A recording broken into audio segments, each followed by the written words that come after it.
So Uranus and Gemini.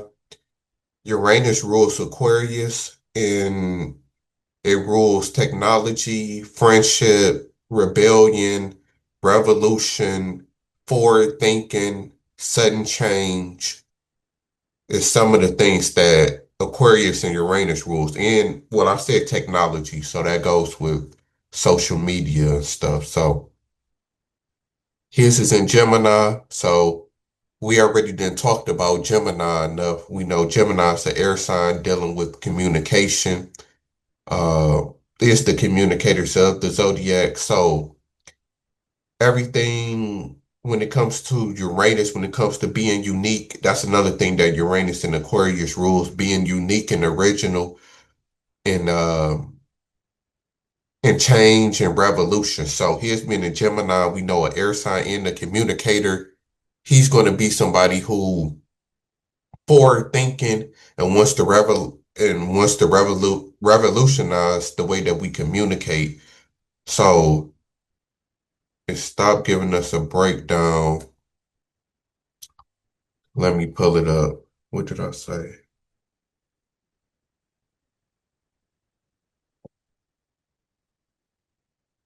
So no, Uranus and Gemini. I'm sure.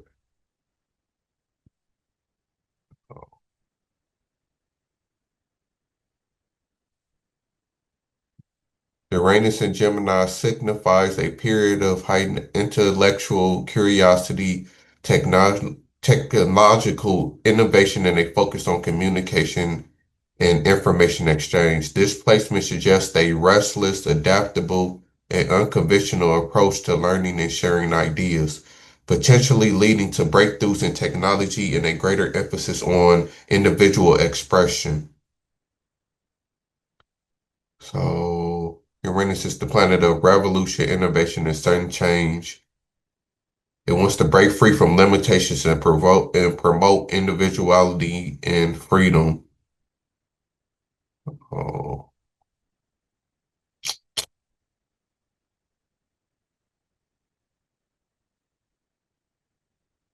grow with ideas.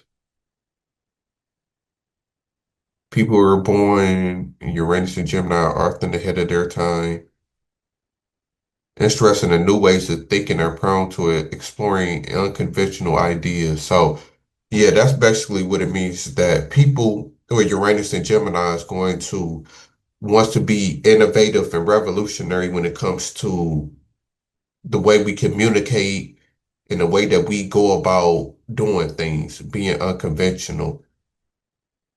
So we could definitely see that with Donald Trump. Oh, it says greater emphasis on individual expression, also the way we express ourselves. So we know that with Donald Trump definitely being unique in the way that he expresses himself, being different, being revolutionary when it comes to all things communication and having to deal with the expression, which we know that Gemini is dealing with. So it's it's a pretty good place for Gemini and Uranus. Of course, if you have a Uranus and an Aquarius, that's gonna be best.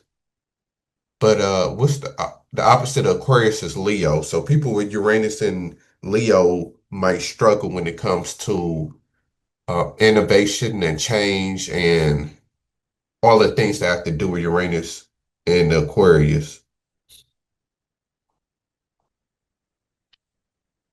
Uranus.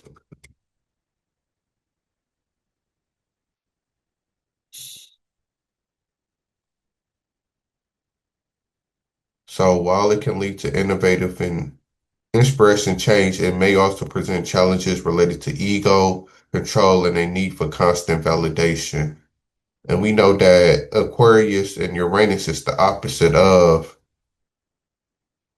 wanting admiration and praise. Could say Uranus is detriment in Leo. So every planet is detriment in certain signs, but it's usually the opposite with whatever rule that planet. So of course, Leo is the opposite of Aquarius. So Leo is going to do bad in Uranus, which Aquarius rules. The same, like I said, for Mars and Libra, with Libra being the opposite of Aries, people with Mars and Libra going to struggle when it comes to aggression.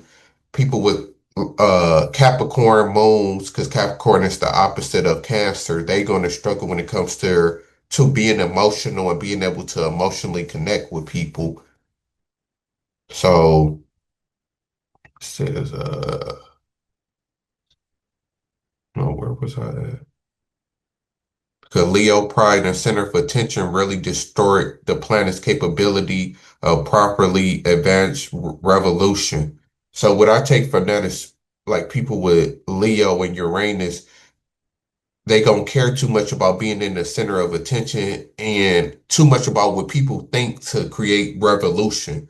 Like how Aquarius, because Aquarius truly does like truly doesn't care for what people think. I know a lot of people and a lot of signs say that, but me being Aquarius and I can break down all of the Aquarius, they really like we, of course, people is human. Of course, Aquarius care what people think and they can be sensitive just like anybody, but they're the least when it comes to other zodiac signs. And oftentimes they don't care, which leads to revolution because in order to start a revolution or to be revolutionary, you have to go against something and be looked at as an outcast. That's why a lot of times Aquarius is considered the outcast of the zodiac because they different and they go against the social norms and they go against what other people are doing. Aquarius like to do their own thing, but when that happens, typically, uh, well, that's a struggle for Leo because, like I said, Leos like to be liked. Like Leos like attention. I know a lot of Leos gonna say they don't care what people think, and of course, nobody's gonna admit that. But that is what y'all sign is known for. A lot of Leos don't like to admit that, but that's what y'all associated with be liking attention, liking being a star. And when you look at it, a lot of Leos are actors and actresses. So they like to perform, they like to be on TV. So yeah, so I just wanted to break that down real quick. Next is Neptune and Libra.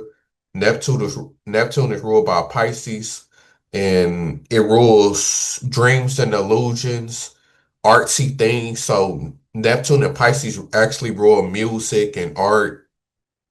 So that's some of the things that Neptune and Pisces rule. So his is in Libra. So we already explained all things about Libra.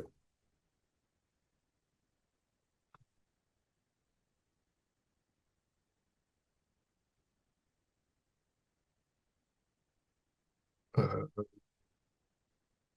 Neptune and Libra represents visions that celebrate balance and gracefulness and harmonious and multi-angle imagination. Individuals are likely to exhibit a profound spiritual connection fixated by Neptune characteristics and Libra's principles of fairness and justice. This combination fosters a sense of peace and presence, enabling individuals to navigate life's uncertainties with grace and acceptance.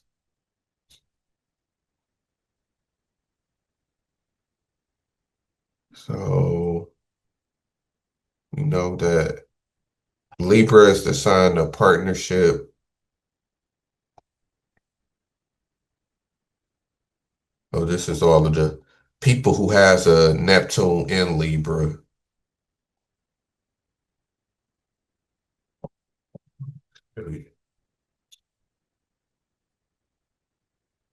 Heightened sense. Neptune and Libra signifies a generation with heightened sense of harmony, balance, and idealism in relationships and social interactions. Individuals with this placement are often drawn to beauty, art, and diplomacy, and they may have a strong desire for peace and justice. This placement can also bring a tendency towards escapism or blurring of boundaries in relationships.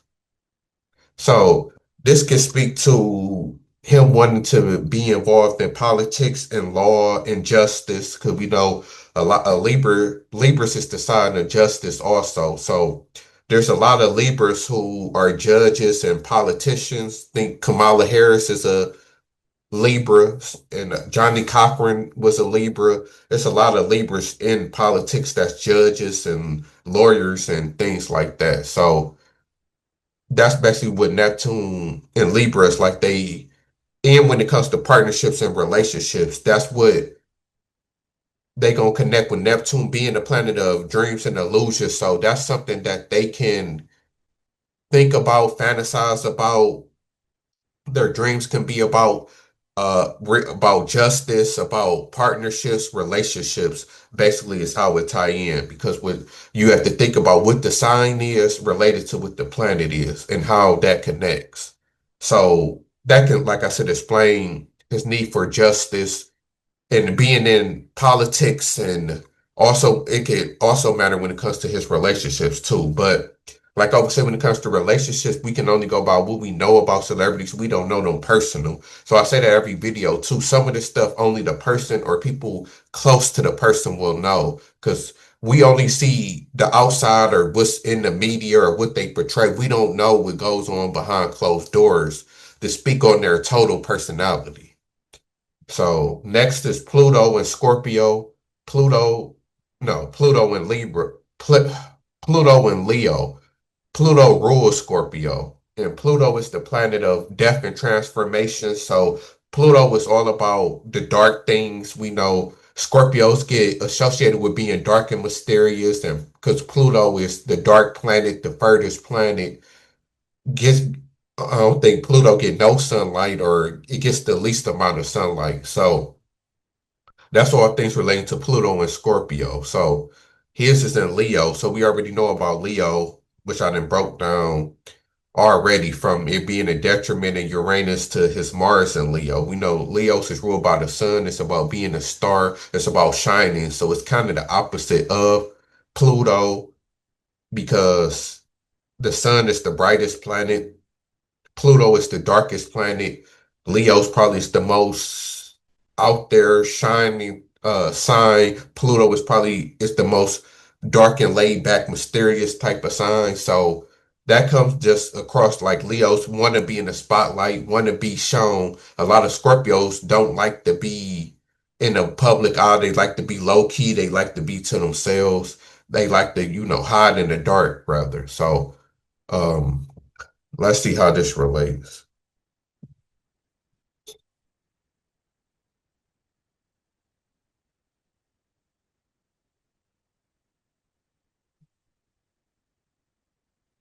Pluto in Leo indicates a generation characterized by transformational change through creativity, leadership, and a focus on individual expression. So, Leo, Pluto cannot see beyond their own experiences, despite their creativity and innovations to comprehend how others may struggle to do what they do.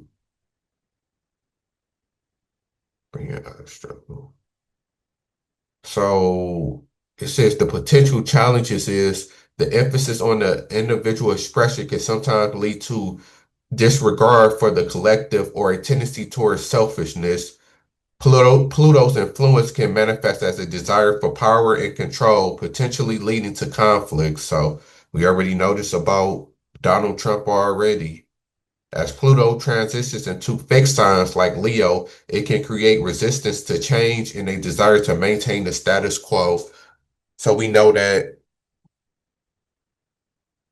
the shadow side of Pluto and Leo can involve a need for excessive control, a tendency towards drama, and a focus on personal glory at the expense of others. So this is literally all Donald Trump for sure. So overall, Pluto and Leo represents a powerful force for transformation, creativity, and individual expression. While they may face challenges related to power, control, and potential selfishness, they also possess the potential to bring about significant positive change and inspires others to embrace their unique identity. So yeah, that's definitely all Donald Trump for sure. Almost everything they said. So yeah, definitely Pluto and Leo. Next is North Node and Gemini. So North Node is important because your North Node is actually your life direction, it's your life purpose, which your basically your purpose in life. So his is in Gemini. So we should already know his life purpose was to communicate and talk. I should be able to end this video right now, but that's literally what he does. So Let me pull it up. A Gemini North Node in astrology indicates a life path focused on communication, learning, and adapting to new ideas and perspectives. So, I mean, we really don't need to say nothing else. His life purpose was communicate, and that's what he known for being a speaker, for talking. Um, Life lessons: developing strong communication skills, both written and verbal, adaptability, being more flexible and open to new ideas and perspectives, embracing a lifelong pursuit of knowledge and engaging in continuous learning, relationships, building connections on a mental and intellectual level rather than solely relying on emotional or physiological beliefs. So I forgot the South Node, because your North Node is going to be, well, your South Node is basically the opposite of North Node. So it's going to be the opposite sign of whatever your North Node is. Just like his is in Gemini. So opposite of Gemini is Sagittarius. So your South Node is going to be actually what you struggle with. Your life purpose is to be a great communicator.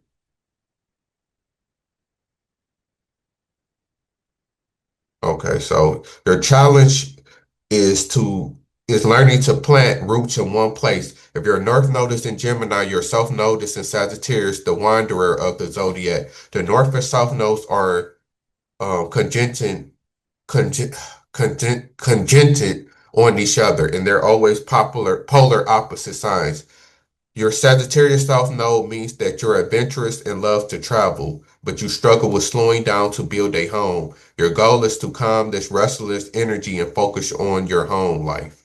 So that's something that he might struggle with, always wondering, not being able to be stable in one place. And then that's also going to go back to the lack of earth in this chart. So Donald Trump definitely is all over the place type of person. Next is his lymph is actually in Sagittarius too. So your lymph is the hidden version of you. It's the taboo side of you. It's the side of yourself that you don't like to show to others. I think I got a lymph in Sagittarius too.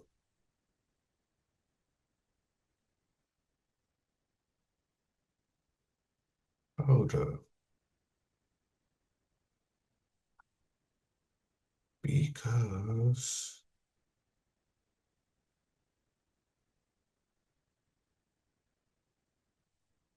there we go. Okay. So in astrology, lymph in Sagittarius signifies a free spirit with a strong desire for independence and exploration, particularly in love and relationships. This placement suggests a tendency to be adventurous, open minded, and potentially resistant to traditional relationship structures or expectations. Left and Sagittarius individuals value their independence and may chief against restrictions or limitations in relationships. They are drawn to new experiences, ideas, perspectives, both in personal life and their exploitation of love and sexuality. So, difficulty with commitment, the desire for freedom can sometimes make it hard to form long lasting, stable relationships. The tendency to explore various options might lead to missed opportunities or a sense of restlessness. Rejection to authority, less rebellious nature can translate into a rejection of social norms or expectations in relationships. Left of Sagittarius highlights a powerful and independent spirit that thrives on freedom and exploration. While this can lead to exciting and unconventional relationships, it also requires a conscious effort to balance personal autonomy with the needs of their partner. So, if you have a length of Sagittarius, you're known as the adventurous and carefree flirt of the zodiac. With your curious mind and open heart, you're always eager to explore the world around you.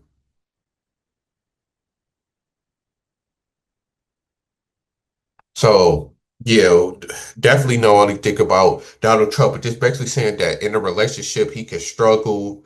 He can basically struggle with commitment, staying with one person. He can struggle with being, of course, faithful.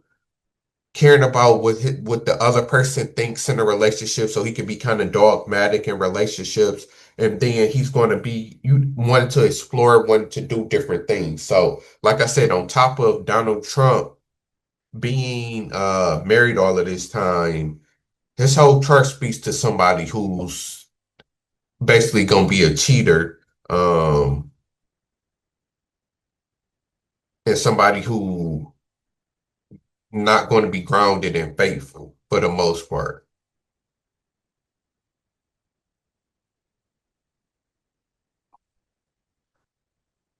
So he had well we know he been married 3 times. He had a bunch of rumored affairs and he got sexual misconduct allegations. I think he had to pay a girl out before. A Manhattan jury found Donald Trump guilty on 34 counts of okay, that don't have nothing to do with it. The trial focused heavily on the cover up 130,000 hush money to adult film star Stormy Daniels.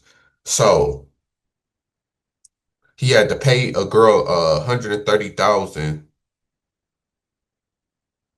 basically to try to shut up.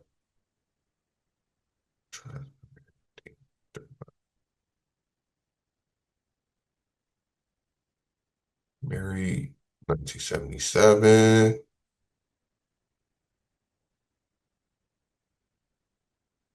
We had 2 kids with his first wife.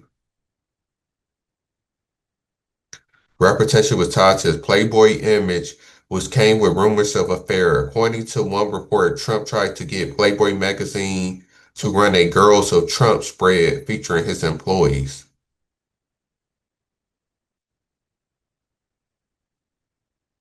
At least 26 women have accused Trump of sexual misconduct, with allegations stretching back to the 1970s, running through 2016. Trump's marriage fell apart when he began an affair with the model Marla Maples, which dominated the tabloids in the early 1990s. So that's what I said. Definitely gonna be cheating. They divorced in 1991, months after the affair. So they got married after he married after cheating with her, and they had a kid. Then they divorced a couple years later.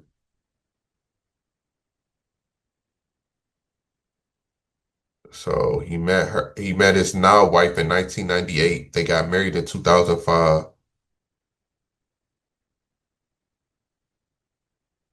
Oh yeah, the famous.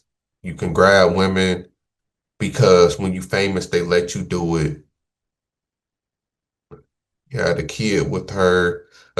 Star Stormy Daniels alleged that she and Trump had a sexual encounter just 4 months later, basically 4 months after he had a son with his wife.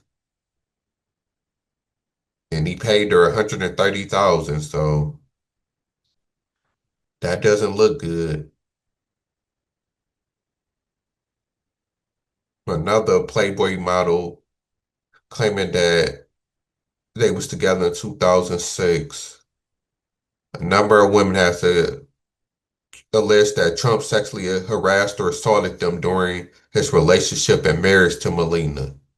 So, yes, a lot of allegations.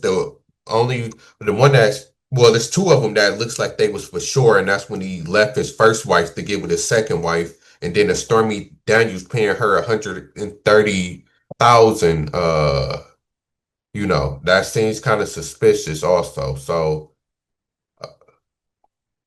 yeah, like I said, this chart screams somebody that's gonna be a cheater. A Gemini and a Sagittarius, Sun and Moon, like yeah, and then Lymphus and Sagittarius, North Node, like this chart screams somebody who not gonna be faithful. It really screams somebody who not even gonna be married. But we know back then, like I always say, back in the day, the thing to do was to get married in the 60s, 70s, 80s, like even the 90s. Like you kind of was looked at as weird if you didn't have a wife or a main lady that you was with for a long time. Like that was the thing for all races, everybody that I'm starting to notice back in the day. Even the people who didn't get married, you had to have like a long-term girlfriend. But then when you famous and you dealing with in politics and business, they always say that it looks better when you married. Like when you in them business social circles, they want you to be married and it look better that you married. So that makes a lot of sense also for why Donald Trump even got married in the first place. But it's definitely not gonna be a faithful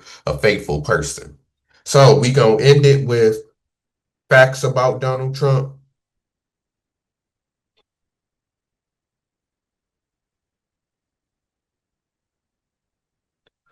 So he was born Donald John Trump. We know his birthday, June 14th, 1946. Member of the Republican Party. So he wrote a couple books. I'm guessing that these is books. I'm guessing that them is books. We already know he been married 3 times. Think he got how many did we count? Like 4 kids, I think. Think I counted. So he went to Fordham University. Then he went to the University of Pennsylvania School of Business in 1968. So yeah, he wrote a bunch of books. He appeared in a bunch of movies and TV shows, The Little Rascals, Zoolander, Spin City, The Nanny, Home Alone 2. Then we know he had his TV show. What was it called? That TV show when he was firing people. I can't think of it off the top of my head. So Donald Trump majored in economics at the University of Pennsylvania's Wharton School, where he graduated with a bachelor's degree in 1968. He declared presidency on his birthday in 2015. He was elected November 8th, 2016. Uh, Donald Trump won the Electoral College by 304 votes to 227. In 2020, he lost 306 to 232. So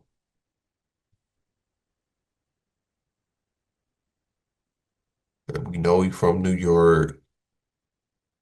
Like this, I don't like this. They ain't even really tell us nothing.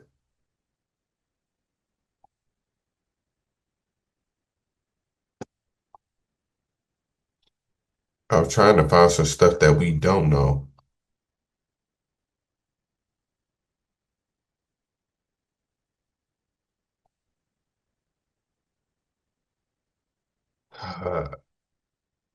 So 70 born children, one, two, three. So yeah, he do got 4 kids. The Apprentice was the name of the TV show that I was thinking about earlier. One of Donald Trump's dreams was to develop major buildings like skyscrapers and hotels, and I explained that in this chart also.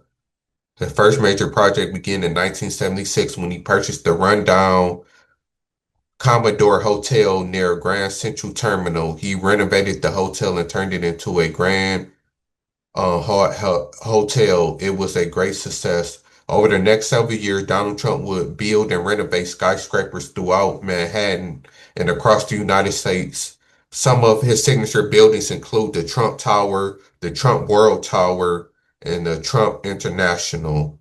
In 2003, he had the show The Apprentice, ran for president in 2015. Donald Trump does not drink alcohol.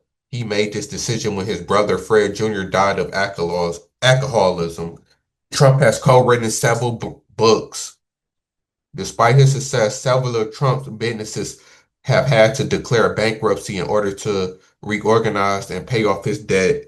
He is the first president without prior experience in the government or the military. He was awarded a Hollywood Walk of Fame in 2007, while he won the presidency as a Republican. He was a registered Democrat from 2001 to 2009.